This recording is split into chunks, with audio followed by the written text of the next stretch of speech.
शिव महापुराण की कथा कहती है, शिव मंदिर के 3 स्थान ऐसे हैं जहां पर बैठकर केवल बैठ जाओ तो भी फल मिलता है। शिव मंदिर के, शिव धाम के, शंकर के मंदिर के 3 स्थान ऐसे हैं जहां बैठ जाओ, कुछ मत मांगो, कुछ मत बोलो तो भी फल मिल जाता है। कौन से 3 स्थान बताए? तो वर्णन किया तुमरुका जी ने चंचुला देवी को। पहला, मंदिर में जहां नंदी बैठता है, उस नंदी के जो पांव उठा हुआ रहता है नंदी का, उस पांव के पास वाली जो जगह होती है, सीधा जो हाथ होता है, वहां बैठ जाओ। भले कुछ मत मांगो, थोड़ी देर बाबा का दर्शन कर लो, श्री शिवाय नमस्तुभ्यम कह लो, ओम नमः शिवाय कह लो, कुछ भी नहीं मांगोगे तो भी भोलेनाथ तुम्हें खाली नहीं भेजेगा। 3 स्थान बताए,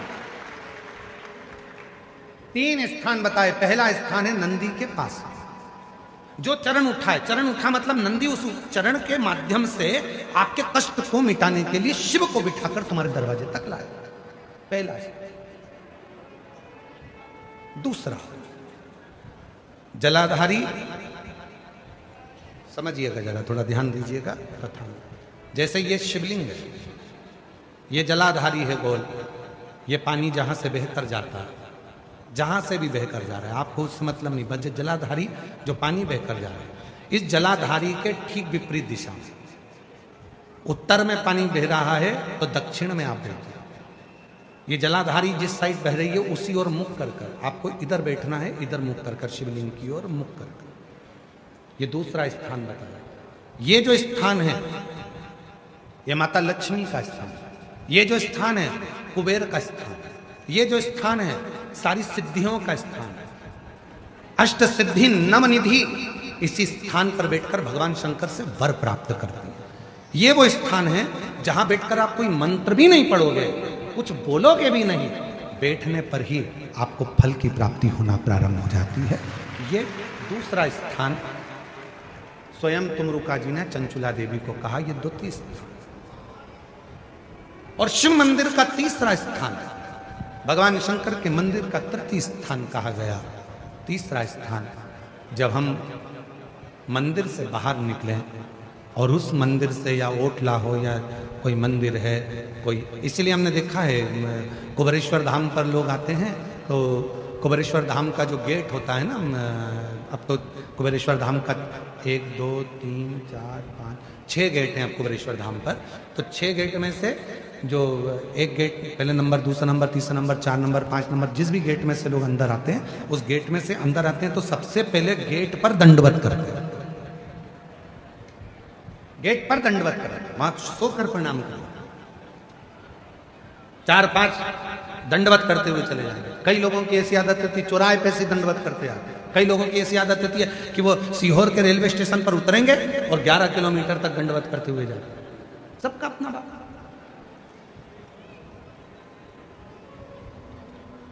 और हम आप लोगों को सुनकर खुशी होगी कि कुबेरेश्वर धाम के प्रांगण में, कुबेरेश्वर धाम के प्रांगण में 4 नंबर और 5 नंबर गेट से आप कुबेरेश्वर धाम के मंदिर के अंदर ही अपनी गाड़ी खड़ी कर सकते हैं निःशुल्क।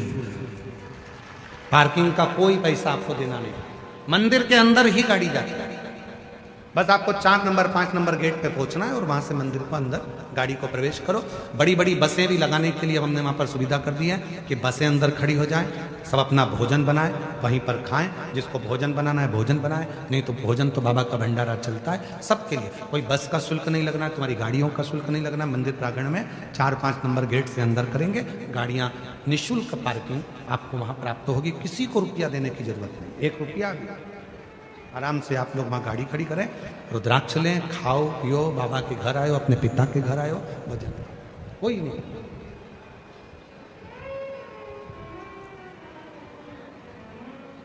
शिव तत्व तो हमने देखा है कि कई लोग दरवाजे से दंडवत करते हैं। तीसरा स्थान तुमरुका जी चंचुला देवी को बता रहे हैं कि तीसरा स्थान ऐसा है, भगवान शंकर के मंदिर का द्वार।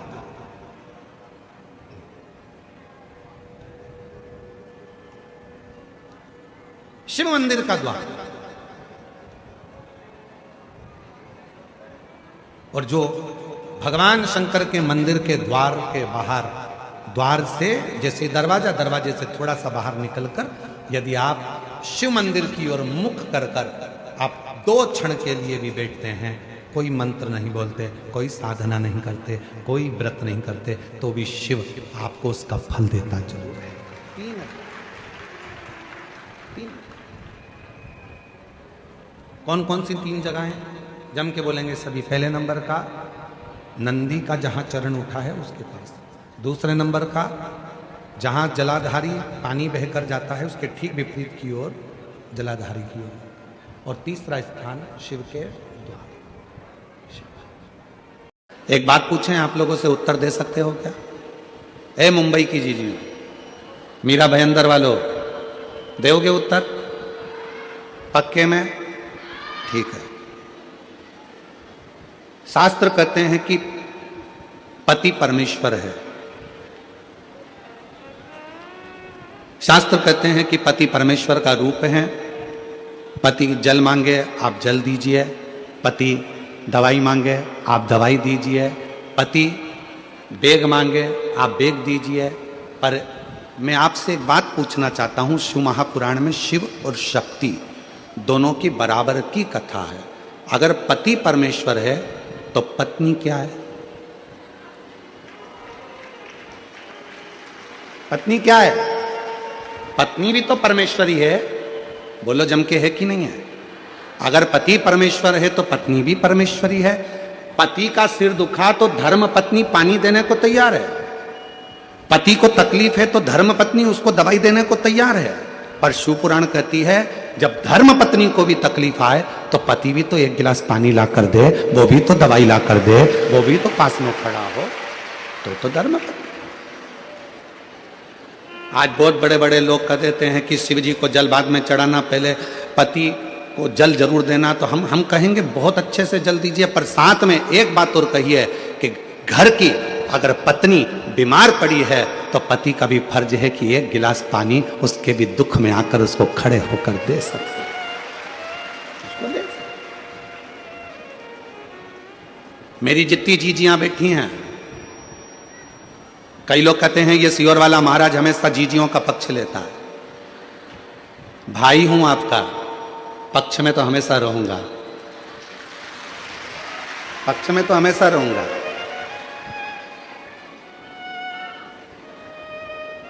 पूरे महीने अगर मेरी बहन, मेरी जीजियां आपको पानी दे सकती हैं, आपके लिए भोजन बना सकती हैं, पूरे महीने मेरी जीजियां आपके लिए सब कुछ कर सकती हैं, तो उसके रजस्वला धर्म के 5 या 7 दिन तो तुम भी उनको पानी दे सकते हो, तुम भी उनके लिए प्रसाद बना सकते हो, तुम भी उनके लिए सहयोग कर सकते हो।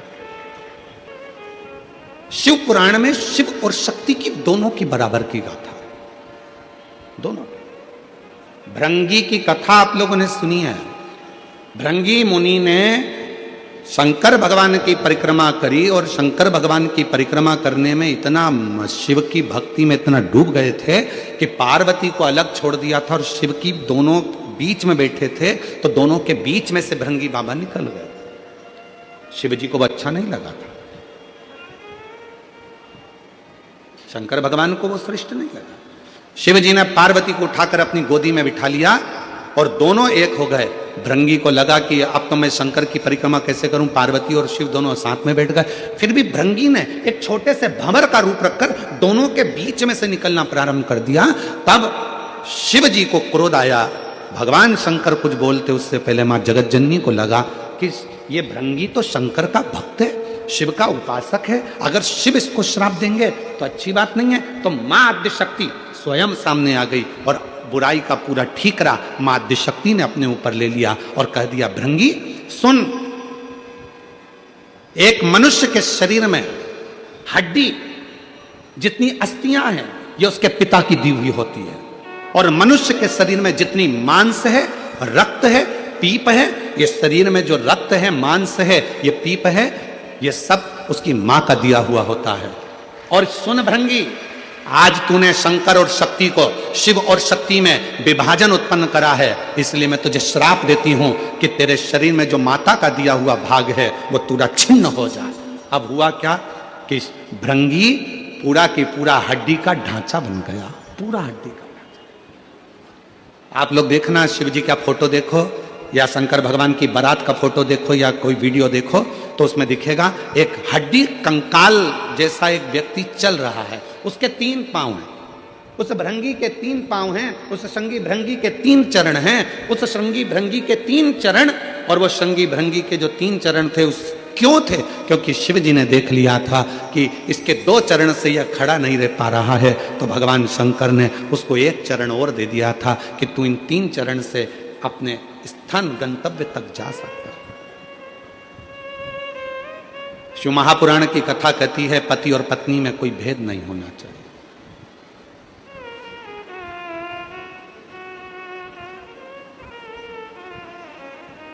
शिव महापुराण की कथा कहती है स्त्री और पुरुष में कोई भेद नहीं होना चाहिए। शिव महापुराण की कथा कहती है एक पति कहता है कि मैं ऑफिस से आया, तू मुझे पानी ला कर दे, और मान लो वही पत्नी तुम्हारी भी नौकरी करती है, वो भी ऑफिस जाती है। मुंबई जैसे शहर में तो परिवार को चलाने के लिए पति पत्नी दोनों को जॉब करना पड़ता है। बोलो मेरी जीजियों, सही है कि गलत है? मुंबई जैसे शहर में अगर रह रहे हैं, कितना कितना खर्चा है, जरा विचार करिए। लाइट का खर्चा, गैस की टंकी का खर्चा, फ्लैट का खर्चा, पानी का खर्चा, वॉचमैन का खर्चा, कितना खर्चा, गाड़ी का पेट्रोल डीजल का खर्चा, कितना खर्चा है मुंबई में। अगर छोटे गांव में, छोटे शहर में थोड़े में काम हो जाता है, तो मुंबई जैसे, दिल्ली जैसे, बेंगलोर जैसे, हैदराबाद जैसे बड़े शहर में थोड़े में काम नहीं होता। यहाँ तो जितने घर के सदस्य होते हैं सबको मेहनत करना पड़ती है। यहाँ घर में जितने सदस्य हैं सबको काम करना पड़ता है, तब जाकर घर चल पाता है। दुनिया के लोग कह जरूर देते हैं मुंबई रहते हो, दुनिया के लोग कह देते बेंगलोर सर्विस कर रहे हो, तुम्हारा लड़का मुंबई में सर्विस कर रहा है, तुम्हारा लड़का पूना में सर्विस कर रहा है, तुम्हारा लड़का बेंगलोर में सर्विस कर रहा है। पर वो बेंगलोर में सर्विस करने वाला, मुंबई में सर्विस करने वाला, हैदराबाद में सर्विस करने वाला, उस पुणे में सर्विस करने वाले उस लड़के से तो पूछो कि उसको अगर 50,000 रुपये महीना भी मिलता है, 60,000 रुपये महीना भी मिलता है, तो उससे पूछो कि उसका कितना रुपया बच पाता होगा। मालूम पड़े 1 महीने में धीरे धीरे धीरे धीरे पूरा खर्च कर देता होगा, कुछ हाथ में नहीं रह पाता होगा। तब विचार करता होगा कि थोड़ा बहुत मेरे बच्चे की पढ़ाई में कहां से लगाऊंगा। कहना सरल है, बोलना सरल है। तो यहां तो पति और पत्नी को दोनों को साथ चलना पड़ता है, पति और पत्नी को दोनों को साझा कर कर चलना पड़ता है। यहां दोनों को मेहनत करना पड़ती है। भेद क्या? पति ऑफिस गया, पत्नी ऑफिस गई। पति क्या आस लगा कर बैठा है कि मैं घर जाऊंगा तो मेरी पत्नी मुझे चाय बना कर दे, मेरी पत्नी मुझे पानी ला कर दे। तो पत्नी भी तो बेचारी सोचती होगी कि आज मैं घर जा रही हूं, बहुत थक चुकी हूं। जितना पति थका होगा उतनी वो भी थकी होगी। उसके मन में भी भाव आता होगा कि कोई तो हो जो मुझे 1 गिलास पानी का पूछ ले। अगर वही पत्नी अपने मायके में नौकरी कर रही होती, अपने मायके में रह रही होती, और जब नौकरी कर कर घर आती तो वो माँ उसको कहती बेटा थक गई होगी, ले 1 गिलास पानी पी ले, मैं जब तक चाय बना कर लेकर आती हूँ। उस पत्नी को अपने मायके की याद आती है जब वो अकेली हो जाती है। तो शिव कथा कहती है पार्वती जी का संवाद कर रहा है, सती माता का संवाद कर रहा है। एक श्रेष्ठ पति की गणना क्या होती है, एक श्रेष्ठ पति कैसा होना चाहिए कि धर्म पत्नी जो तेरे साथ ब्याह कर कर आई है उसको मायके की कभी याद ना आवे और तेरा संग ऐसा मिले कि उसका मान सम्मान और इज्जत दोनों बढ़ती चले, दोनों का सम्मान। एक लाइन आप लोगों ने सुनी होगी, आप तो फिल्मी दुनिया के लोग हो, मुंबई जैसे शहर में रहते हो, गाने तो आप गुनगुनाते रहते हो। तो एक गाना और आपके जीवन में गुनगुना रहे होगा आपने, मायके की कभी ना याद आए, ससुराल में इतना। आता है आप लोगों को? आता है? जरा बोलो तो, जरा बोलो। मायके ससुराल में इतना, बाबा की दुआएं लेती जा, जा तुझको सुखी संसार मिले। बाबा की दुआएं लेती जा, जा तुझको सुखी संसार मिले। मायके की कभी ना याद आए, मायके कभी ना याद आए, ससुराल में इतना प्यार मिले। ये कितनी पवित्र कथा, कितना पवित्र भाव। कब मायके की याद नहीं आएगी? लड़की को ससुराल जाने के बाद मायके की याद कब नहीं आती? जब उसका पति उसका आदर करता है, जब उसके परिवार वाले उसका सम्मान करते हैं। और हम कहेंगे, पत्नी से भी निवेदन करेंगे और पति से भी निवेदन करेंगे, याद रखना, पति आपका आदर करे, आपके ससुराल आपके परिवार वालों का आदर करे, तो आपको भी उसके परिवार वालों का आदर सम्मान दोनों को बरकरार रहे, दोनों को।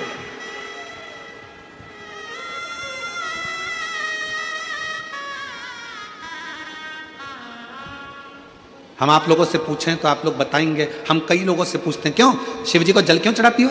एक लोटा पानी क्यों चढ़ाती हो? एक लोटा जल क्यों चढ़ाती हो? एक लोटा जल क्यों चढ़ाती हो? तुम्हारा पति मना करता है जल चढ़ाने के लिए, मत जा। कई बार पति कह देता है, क्यों जा रही है भीड़ में, क्यों जाती हो, क्यों एक लोटा जल चढ़ाती हो? मेरी जितनी जीजियां बैठी हैं, इनके दिल की बात कहूं तो छोटी बात नहीं होगी। इन माताओं से जाकर कोई पूछे कि एक स्त्री, एक नारी, एक बेटी शंकर को जल क्यों चढ़ाती है? अपने लिए नहीं, जल चढ़ाऊंगी मेरा पति अच्छा रहे, उसका स्वास्थ्य अच्छा रहे, उसकी तरक्की हो जाए, उसकी नौकरी हो जाए। पत्नी जल चढ़ाती है अपने पति के लिए, एक माँ जल चढ़ाती है अपने बेटे के लिए, मेरे बेटे के यहाँ संतान नहीं है, बाबा उसको औलाद हो जाए, बाबा मेरे एक बेटे की जॉब नहीं है, उसकी जॉब लग जाए, बाबा मेरी बेटी की यहाँ तकलीफ है, बाबा उस बेटी का दुख मिट जाए। एक माँ जल चढ़ाती है अपने बच्चे के लिए, अपने बेटे के लिए, अपनी बेटी के लिए। एक पत्नी जल चढ़ाती है अपने पति के लिए।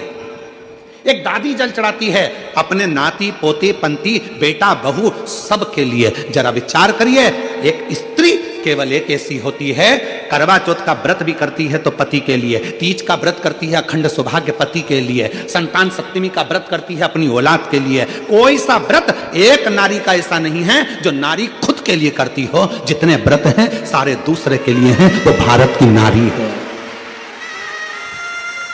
वो भारत की नारी है जो अपने लिए कम जीती है और जगत के लिए ज्यादा जीती है, अपने परिवार के लिए ज्यादा जीती है, अपने कुटुंब के लिए ज्यादा जीती है। वो भारत की नारी है।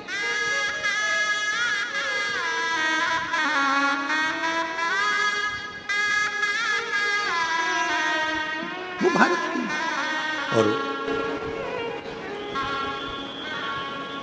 उसके बाद भी लोग कह दें कि मंदिर क्यों जा रही हो, क्या करोगी जाकर, पहले हमारा पांव का जूता ला कर दे दो, पहले बैग ला कर दे दो, पहले ये सामान। वो कह रही है मैं सब ला कर दूंगी, पर पहले शंकर को एक लोटा जल इसलिए चढ़ा रही हूं, तुम ऑफिस के लिए यहां से निकल कर जाओ तो खुश होकर जाओ और वापिस आओ तो खूब आनंद के साथ आओ, इसलिए एक लोटा जल चढ़ा रही। पर कौन समझाए? बुद्धि में जब अहंकार भर जाता है, बुद्धि में जब अहम आ जाता है, बुद्धि में जब बहुत ज्ञान का अभिमान आ जाता है, तो व्यक्ति हर कुछ बोलने लगता है, उसकी शुद्धता नहीं रहती।